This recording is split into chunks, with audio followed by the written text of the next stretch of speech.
नमस्ते सभी को। शेयरिंग स्टोरीज पॉडकास्ट में आपका स्वागत है। इस चैनल में हम किताबों पर चर्चा करते हैं। यह सामग्री plotsformovies.com द्वारा समर्थित है, जो एक AI सक्षम बुक ट्रेलर प्लेटफॉर्म है, जहां आप किताब खरीदने से पहले उसे बेहतर ढंग से समझने के लिए उसका 1 मिनट का ट्रेलर देख सकते हैं। और हम sharingstories.in पर #PushingIndianAuthors अभियान के माध्यम से भारतीय लेखकों की किताबों को प्रदर्शित कर रहे हैं। आज हमारे पास मन्नू भंडारी जी की बहुत ही खास किताब है, आपका बंटी। जी हाँ, आपका बंटी एक ऐसा नॉवल जिसने हिंदी लिटरेचर पर अपनी एक अलग ही छाप छोड़ी है। आज हमारी कोशिश रहेगी कि इस ज़रूरी नॉवल की अलग अलग परतों को खोलें, इसके किरदारों की दुनिया में उतरें ज़रा, और जो इसमें गहरे मुद्दे हैं उनको समझें और देखें कि 50 साल से भी ज़्यादा पहले लिखा गया ये उपन्यास आज भी हमारे लिए क्यों मायने रखता है। बिल्कुल। और हमारा ध्यान इस पर भी रहेगा कि कैसे मन्नू भंडारी जी ने तलाक जैसे एक मुश्किल सेंसिटिव मुद्दे को और बच्चों पर उसका जो असर होता है, जो इमोशनल असर होता है, उसे कितनी बारीकी से, कितनी करुणा से दिखाया है। हम लेखिका के नज़रिए को भी समझने की कोशिश करेंगे कि उन्होंने ऐसा क्या लिखा, कैसे लिखा कि ये इतना असरदार बन गया। Bring your book to life with AI. Plotsformovies.com helps you create movie-like trailers for your book, allowing filmmakers to visualize your story just the way you imagined it while writing. Enhance the storytelling experience to a whole new level with realistic characters, immersive voiceovers, and cinematic sound effects. No more boring stock images or generic clips. Captivate your audience, spark curiosity, make readers and filmmakers eager to explore more. Plotsformovies.com, where your story becomes cinema. तो चलिए शुरू करते हैं। आपका बंटी ये किताब 1971 में आई थी और इसे अक्सर हिंदी लिटरेचर में एक मील का पत्थर मानते हैं लोग। हाँ, बिल्कुल। सिर्फ एक नॉवल नहीं, बल्कि जैसे एक इवेंट था ये। सही बात है। और देखिए, मील का पत्थर कहने की ठोस वजह भी हैं। सबसे बड़ी बात तो ये थी कि इसने उस टाइम के समाज को बिल्कुल आईना दिखा दिया था। वो 1970s का दौर सोचिए, जब तलाक लेना या अलग होना सोसाइटी में, खासकर मिडिल क्लास में, बहुत बड़ा टैबू था। हाँ, बहुत बड़ी बात मानी जाती थी। बिल्कुल। ऐसे माहौल में भंडारी जी ने न सिर्फ इस टॉपिक को उठाया, बल्कि इसके सबसे नाजुक पहलू को बच्चों पर जो असर पड़ता है, उसे कहानी के सेंटर में रखा।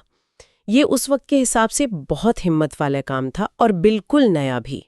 आपने मन्नू भंडारी जी का जिक्र किया। उनका नाम अक्सर नई कहानी आंदोलन से जुड़ता है। तो क्या इस आंदोलन का आपका बंटी पर कोई असर दिखता है? क्या कनेक्शन है? हाँ, निश्चित रूप से दिखता है। मन्नू भंडारी जी नई कहानी आंदोलन की एक बहुत मजबूत आवाज थी। ये जो मूवमेंट था, ये 50s और 60s में हिंदी साहित्य में एक कह सकते नई लहर लेकर आया। इसमें निर्मल वर्मा, राजेंद्र यादव, मोहन राकेश, कमलेश्वर, भीष्म साहनी, ये सब बड़े नाम शामिल थे। और वो दौर भी तो ऐसा था, भारत बदल रहा था, आज़ादी के बाद का वक्त था, शहर बढ़ रहे थे, इंडस्ट्रीज लग रही थी, समाज में एक नई तरह की हलचल थी। बिल्कुल। और नई कहानी ने इन्हीं बदलावों को, इसी हलचल को पकड़ने की कोशिश की। इसकी खास बात थी शहरी मिडिल क्लास की जिंदगी का एकदम सच्चा चित्रण। इंसान के अंदर के जो संघर्ष है, उसका मोहभंग, रिश्तों की उलझनें, इन पर फोकस था। वो ऊपरी आदर्शवाद नहीं, बल्कि जिंदगी के सच्चाइयों को सामने लाना, चाहे वो कितनी भी मुश्किल क्यों ना हो। अच्छा, तो नई कहानी के ये वाले एलिमेंट्स, ये चीजें आपका बंटी में कैसे दिखती हैं? कई तरह से। पहली बात तो, जैसा मैंने कहा, यथार्थवाद, रियलिज्म। ये नॉवल कोई फैंटेसी कहानी नहीं है। लगता है जैसे उस टाइम के पढ़े लिखे शहरी मिडिल क्लास की जिंदगी का एक टुकड़ा हो। दूसरी बात, साइकोलॉजिकल डेप्थ, बाहर क्या हो रहा है उससे ज्यादा जोर किरदारों के मन, खासकर बंटी के मन में जो उथल-पुथल मची है, उस पर है। और तीसरी बात, बदलते हुए सोशल इक्वेशंस, खास तौर पर मर्द औरत के रिश्तों में जो बदलाव आ रहे थे, जहां पढ़ी लिखी काम करने वाली औरतें अपनी पहचान, अपने सम्मान के लिए लड़ रही थीं। ये नई कहानी का एक बड़ा कंसर्न था, और वो आपका बंटी में शोभा के किरदार के जरिए साफ दिखता है। हाँ, चलिए कहानी के बिल्कुल सेंटर में आते हैं। बंटी एक छोटा बच्चा, स्कूल जाने वाला, और उसी की नजरों से हम पूरी कहानी देखते हैं। उसके माँ बाप शोभा और सुधीर अलग हो जाते हैं। बिल्कुल। और यही इस नॉवल की सबसे बड़ी ताकत है, और शायद सबसे बड़ा एक्सपेरिमेंट भी। पूरी कहानी का ताना बाना बंटी की मासूम, कंफ्यूज्ड नज़रों से बुना गया है। हम दुनिया को, रिश्तों को, वो जो अलग होने का दर्द है, उसे बंटी की लिमिटेड समझ के जरिए फील करते हैं। हाँ, उसकी वो उलझन, उसका डर, अपने माँ और पापा दोनों को खुश रखने की उसकी बेचैन कोशिश, और धीरे धीरे उसके अंदर जो अकेलापन और एक तरह का छूट जाने का एहसास बढ़ता है, वो सब पढ़ने वाले को सीधा हिला देता है। मुझे भी पढ़ते हुए बिल्कुल यही लगा। बड़ों के फैसले हैं, उनकी आपस की कड़वाहट है, उनके अपने तर्क हैं, ये सब बंटी के लिए एक पजल जैसा है। वो बस टुकड़ों में चीजें समझ पाता है और अपने हिसाब से मतलब निकालता है, जो अक्सर असलियत से बहुत अलग होता है। जैसे वो सोचता है कि पापा आप कहीं और रहते हैं तो शायद वो उनसे ज्यादा प्यार नहीं कर सकता, या माँ का जो नया साथी है वो पापा की जगह लेना चाहता है। ये पढ़ना बहुत तकलीफ देता है। बिल्कुल, भंडारी जी ने बहुत खूबी से दिखाया है कि बच्चों की अपनी एक अलग दुनिया होती है, अपनी लॉयल्टीज होती है, और जब बड़ों की दुनिया टूटती है तो बच्चों की दुनिया कैसे बिखर जाती है। वो बड़ों के तर्क वितर्क नहीं समझते, उन्हें तो बस इमोशनल सेफ्टी चाहिए, अपनेपन का एहसास चाहिए जो बना रहे। नॉवेल दिखाता है कि कैसे माँ बाप अपने दुख और झगड़ों में उलझे हुए अनजाने में ही बच्चे की इस जरूरत को अनदेखा कर देते हैं। और फिर वो सिचुएशन आती है जिसका जिक्र किताब की कवर पे भी होता है अक्सर, कि माँ बाप दोनों ही अपनी अपनी नई जिंदगी शुरू करते हैं, नए घर बसा लेते हैं, लेकिन बंटी को किसी भी घर में वो जगह, वो अपनापन नहीं मिल पाता और आखिर में उसे हॉस्टल भेज दिया जाता है। ये एंडिंग बहुत चुभती है। हाँ, क्योंकि ये एक तरह से उस बच्चे का इमोशनल एग्जाइल है, भावनात्मक निर्वासन। घर जो सेफ्टी और अपनेपन का सिंबल होना चाहिए, वही उसके लिए अजनबी हो जाता है।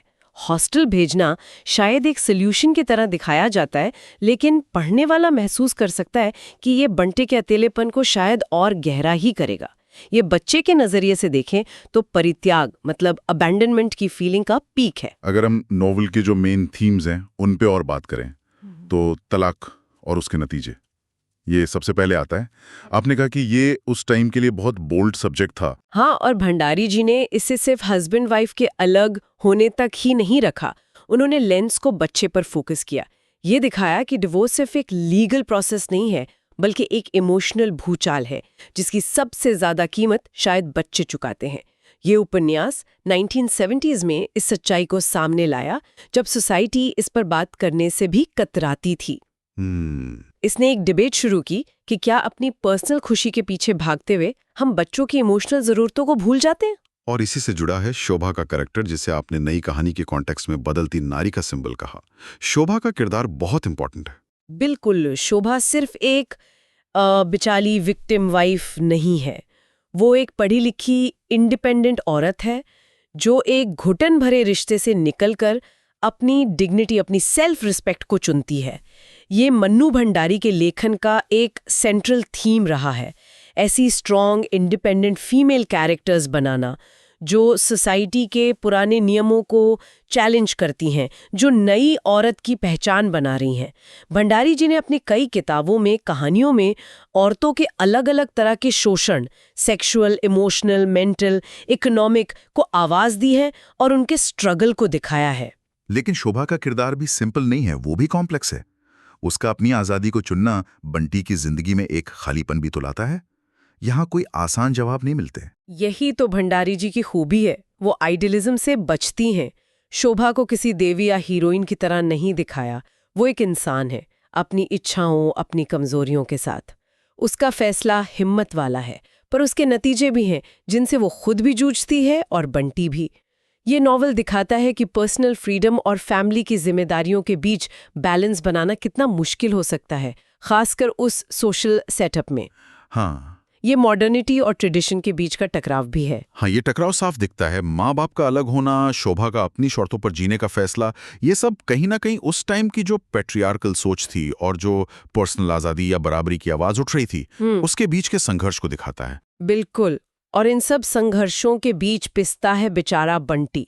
उसका अपने बिखरे हुए परिवार को समझने का स्ट्रगल, वो अपनेपन की तलाश, अपनी आइडेंटिटी को खोजने की कोशिश, ये सब नॉवल के एक और गहरे थीम को सामने लाता है, अकेलापन और पहचान का संकट। बच्चा ये समझने की कोशिश कर रहा है कि वो कौन है, कहाँ फिट होता है, जब उसके अपने ही घर की नींव हिल गई हो। मनु जी की जो लिखने की स्टाइल है उसकी बात करें तो लैंग्वेज बहुत सिंपल है, सीधी है, पर उसका असर बहुत गहरा होता है। कोई भारी भरकम शब्द नहीं, कोई डेकोरेशन नहीं, फिर भी बात सीधे दिल तक पहुंच जाती है। उनकी स्टाइल की यही तो खासियत है, सेंसिटिविटी और इंट्रोस्पेक्शन। भाषा इतनी सरल है कि पढ़ने वाला सीधे कैरेक्टर्स की फीलिंग से जुड़ जाता है। खासकर बंटी की जो अंदर की दुनिया है उसे दिखाने में ये स्टाइल कमाल का काम करती है। बिना किसी मेलोड्रामा या ओवर इमोशन के एक बच्चे के मन की परतें खुलती चली जाती हैं। ये एकदम रियल लगता है, जिसमें इमोशंस की सच्चाई है। वो जैसा आपने कहा, कोई भी कैरेक्टर पूरी तरह अच्छा या बुरा नहीं है। सुधीर जो पिता है वो भी अपनी जगह परेशान है, शोभा भी अपने कन्फ्लिक्ट से गुजर रही हैं। यहाँ तक कि बाद में जो कैरेक्टर्स आते हैं जैसे शोभा के दूसरे पति या सुधीर की दूसरी पत्नी, उन्हें भी विलन की तरह नहीं दिखाया गया है। सब अपने अपने सिचुएशन में फंसे हुए इंसान लगते हैं। हाँ, इसे ही कहते हैं रियलिस्टिक कैरेक्टराइजेशन।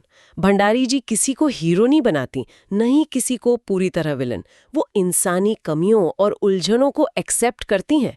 और साइकोलॉजिकल डेप्थ की बात करें तो बंटी के बदलते हुए एहसास, प्यार को लेकर, वफादारी को लेकर, नुकसान को लेकर, सेफ्टी को लेकर, इन्हें जिस बारीकी से पकड़ा गया है वो कमाल है। पढ़ने वाला बंटी के साथ साथ महसूस करता है कि कैसे उसके लिए इन शब्दों के मायने बदल रहे हैं। तो क्या लगता है आपको, ये नॉवेल जो 1971 में लिखा गया आज 2024 में भी उतना ही रिलेवेंट है? दुनिया तो बहुत बदल गई है। तलाक अब शायद उतना बड़ा टैबू नहीं रहा, खासकर शहरों में। मेरे ख्याल से तो ये आज भी और शायद हमेशा रेलेवेंट रहेगा। क्यों? क्योंकि ये ह्यूमन रिश्तों की उन बेसिक सच्चाइयों को छूता है जो टाइम के साथ नहीं बदलती। फैमिली डायनामिक्स, बदलते जेंडर रोल्स, मॉडर्न लाइफ में रिश्तों की जो इमोशनल कॉस्ट होती है, ये मुद्दे आज भी हमारी सोसाइटी के सेंटर में है। हाँ, शायद आज डिवोर्स के लीगल और सोशल पहलू बदल गए हों, लेकिन बच्चों पर उसका इमोशनल असर, क्या वो बदल गया है? शायद नहीं बदला। बिल्कुल। आज भले ही हमारे पास जॉइंट कस्टडी या बच्चों की काउंसलिंग जैसे बेहतर सिस्टम हो, लेकिन बच्चे का अपने माँ बाप के सेपरेशन को महसूस करने का जो कोर एक्सपीरियंस है, वो डर, वो इनसिक्योरिटी, वो लॉयल्टी का कॉन्फ्लिक्ट, वो आज भी शायद वैसा ही हो सकता है जैसा बंटी ने महसूस किया। ये नॉवल हमें याद दिलाता है कि बच्चों की इमोशनल दुनिया कितनी नाजुक होती है और बड़ों के फैसलों का उन पर कितना गहरा असर पड़ सकता है। इसलिए बच्चे की आवाज़ और उसके पॉइंट ऑफ व्यू को इतनी सहानुभूति और ईमानदारी से सामने रखने के लिए ये नॉवल हमेशा इंपॉर्टेंट रहेगा। यहाँ एक मजेदार बात और है, शायद कम लोगों को पता हो कि आपका बंटी पर 1986 में समय की धारा नाम से एक फिल्म भी बनी थी, जिसमें शबाना आजमी, शत्रुघ्न सिन्हा, विनोद मेहरा जैसे बड़े एक्टर्स थे। हाँ, ये जानकारी इंटरेस्टिंग है, लेकिन इससे भी ज्यादा इंटरेस्टिंग और जरूरी बात यह है कि मन्नू भंडारी जी ने इस फिल्म के मेकर्स पर केस कर दिया था। केस किस लिए? क्योंकि फिल्म में नॉवेल की कहानी और खासकर उसके एंड को बदल दिया गया था। फिल्म के एंड में बंटी की डेथ दिखा दी गई थी, जबकि नॉवेल में ऐसा नहीं होता। अच्छा, नॉवेल में तो उसे हॉस्टल भेजा जाता है। हाँ, जो अपने आप में एक दुखद सिचुएशन है, लेकिन मौत नहीं। भंडारी जी का मानना था कि ये बदलाव नॉवेल की जो मूल आत्मा है उसके साथ खिलवाड़ है। और उस केस का क्या हुआ फिर? जहां तक मुझे जानकारी है, फैसला मन्नू जी के फेवर में रहा था। ये घटना दिखाती है कि वो अपनी राइटिंग की इंटेग्रिटी को लेके कितनी सीरियस और कमिटेड थीं। बल्कि किताब के कुछ एडिशंस में तो मन्नू जी की लिखी हुई एक पूरी फिल्म स्क्रिप्ट भी है जो उन्होंने खुद आपका बंटी पर लिखी थी। हालांकि उस पर कभी फिल्म बन नहीं पाई। ये उनके स्क्रीन राइटिंग टैलेंट का भी सबूत है। चलिए, थोड़ी बात खुद लेखिका मन्नू भंडारी जी के बारे में भी करते हैं। हिंदी लिटरेचर में उनका एक बहुत बड़ा नाम रहा है। बिल्कुल, कोई शक नहीं। मन्नू भंडारी जी का जन्म 3 अप्रैल 1931 को मध्य प्रदेश के भानपुरा गांव में हुआ था। लिखने का शौक कह सकते हैं विरासत में मिला। उनके पिता श्री सुख संपत राय भी लेखक थे। उन्होंने दिल्ली यूनिवर्सिटी के फेमस मिरांडा हाउस कॉलेज में कई सालों तक हिंदी लिटरेचर पढ़ाया। बाद में वो विक्रम यूनिवर्सिटी उज्जैन में प्रेमचंद सृजन पीठ की अध्यक्ष भी रहीं। 2021 में उनका निधन हुआ। आपका बंटी के अलावा उनकी और कौन सी खास किताबें हैं जिन्हें लोग पढ़ सकते हैं? उनकी कई रचनाएं बहुत फेमस और इम्पॉर्टेंट हैं। महाभोज उनका एक और बहुत मशहूर नॉवेल है जो इंडियन पॉलिटिक्स के डार्क साइड पर एक शार्प कमेंट्री है। अपने पति और फेमस राइटर राजेंद्र यादव के साथ मिलकर उन्होंने 1 इंच मुस्कान नॉवेल लिखा, जो लव ट्रायंगल पर बेस्ड एक यूनिक एक्सपेरिमेंटल नॉवेल माना जाता है। स्वामी भी उनका एक पॉपुलर नॉवेल है। और कहानी संग्रह भी हैं उनके। हाँ, कई कहानी संग्रह हैं, जैसे एक प्लेट सैलाब, मैं हार गई, 3 निगाहों की एक तस्वीर, त्रिशंकु, और उनकी ऑटोबायोग्राफिकल किताब एक कहानी, ये भी उनके जीवन और लेखन के सफर को समझने के लिए बहुत जरूरी है। और जैसा हमने पहले बात की, नई कहानी आंदोलन में उनका एक्टिव रोल और अपनी राइटिंग में इंडिपेंडेंट, इंटेलेक्चुअल, स्ट्रगल करने वाली फीमेल कैरेक्टर्स पर उनका लगातार फोकस, ये उनके काम की पहचान बन गया। बिल्कुल। तो अगर हम समराइज करें तो आपका बंटी सिर्फ एक तलाक की कहानी नहीं है। ये बड़ों के फैसलों और उनकी कश्मकश के बीच फंसे एक बच्चे की नाजुक अंदरूनी दुनिया का, उसके अकेलेपन, उसकी उलझन का एक बहुत ही मार्मिक और साइकोलॉजिकली रिच डॉक्यूमेंट है। हाँ, ये नॉवल अपनी गहरी संवेदनशीलता, अपने रियलिस्टिक चित्रण और सबसे बढ़कर एक बच्चे के नजरिए को इतनी सच्चाई और ताकत से आवाज देने की अपनी क्षमता के कारण आज भी उतना ही पावरफुल और रेलेवेंट लगता है। इसने हिंदी नॉवल को वाकई एक नई दिशा दी। और ये हमें सोचने पर मजबूर करता है। जैसे नॉवल में जो 1970s का समाज दिखाया गया है, उसकी तुलना में आज की सोसाइटी बच्चों के साथ तलाक या माँ बाप के अलग होने जैसे मुश्किल टॉपिक्स पर कैसे बात करती है। क्या हम तब से कुछ सीख पाए हैं? क्या आज भी बंटी का एक्सपीरियंस, उसकी वो खामोशी, उसका वो अनकहा दर्द आज के फैमिली ब्रेकअप्स में कहीं ना कहीं सुनाई देता है? ये कुछ ऐसे सवाल हैं जिन पर इस नॉवल को पढ़ते हुए या पढ़ने के बाद सोचा जा सकता है। वाकई आपका बंटी सिर्फ एक कहानी नहीं, ये ह्यूमन रिश्तों की कॉम्प्लेक्सिटी और चाइल्ड साइकोलॉजी की गहरी समझ देने वाली एक मस्ट रीड किताब है। हम सभी सुनने वालों से रिक्वेस्ट करेंगे कि अगर उन्होंने ये किताब नहीं पढ़ी है तो इसे जरूर पढ़ें। इसे खरीदने का लिंक डिस्क्रिप्शन में मिल जाएगा। और हाँ, शेयरिंग स्टोरीज पॉडकास्ट को सब्सक्राइब करने और सपोर्ट करने पर भी जरूर सोचें, ताकि हम इंडियन ऑथर्स की और भी बेहतरीन रचनाएं आप तक लाते रहें। बिल्कुल। और हमें कमेंट्स में जरूर बताइएगा कि मन्नू भंडारी जी की कौन सी रचना आपको पसंद है, या फिर किसी और इंडियन राइटर की आपकी फेवरेट किताब कौन सी है। हमें आपके जवाबों का इंतजार रहेगा। आज की इस बातचीत में शामिल होने के लिए धन्यवाद। अगली बार फिर मिलेंगे एक और किताब की कहानी के साथ। नमस्ते।